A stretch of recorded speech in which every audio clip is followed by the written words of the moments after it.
que ha fet la faena que tocava fer, el veig amb bones sensacions, pense que han treballat de valent i ara falta arribar al moment clau, que són les partides, i donar el màxim. Tots saben la dinàmica del joc, tenim molt de potencial en la posició del treure i dins tots juguem a una. No hi ha un jugador que tingui que destacar sobre els altres, sinó tots els jugadors saben quina és la seva i esperen que cada un jugui les seues per a que l'equip rendisca al màxim. A poc a poc van entrant en el que és la competició que anem a jugar nosaltres, que és el One Wall i el joc internacional, que normalment no entrenen, sols entrenen quan se juga així, i la veritat que estan ficant moltes ganes i se nota que estan treballant-ho. L'objectiu sempre és guanyar, nosaltres l'objectiu és guanyar. Ara bé, arribar a les finals. Jo te diria que arribar a les finals pense que seria un bon objectiu. Guanyar-les ja seria el màxim.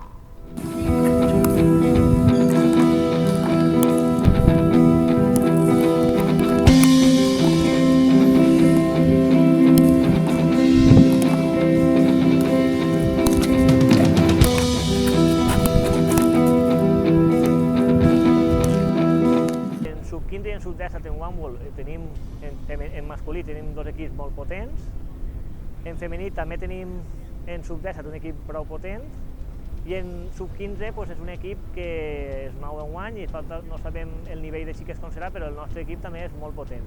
En les categories sub-19, que ja sabem d'altres anys, que és molt difícil, els equips que tenim, sobretot és Bèlgica i Holanda en xiques, Bèlgica en xics i Holanda en xiques, són molt potents i nosaltres en cap edició els hem guanyat, però estarem ahí per a donar guerra i arribar al màxim possible. Tenim uns traures boníssims i, bueno, jo treia i estos, bueno, trauen el doble que jo. Hi ha gent molt forta, sí, que juga moltíssim i jo veig un molt bon equip i ens portem tots molt bé entre nosaltres.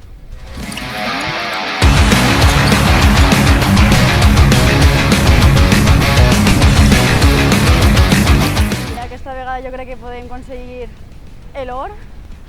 És que ja portem 2 anys allà amb la plata, jo vull que l'or, ja. Hem d'estar preparant molt i els entrenes han estat prou bé i jo trobo que ens anirà prou bé i amb moltes ganes. Hi ha nervis, però són dels bons, dels que van anar bé i són els que necessites per a tirar-li força i anar a tope. Pues con mucha ilusión, la verdad es que como nunca había ido, pues a vivir una nueva experiencia y a disfrutarla, a ver si podemos ganar. Tenia prou il·lusió perquè no he jugat mai contra ningú d'altre país. Tens que disfrutar-ho a tope, totes les partides que te deixa jugar Vicent o Anna o que te diga que confien en tu, tens que jugar-ho, disfrutar-ho, perquè són 4 dies que te passen volant i després sempre estàs recordant-ho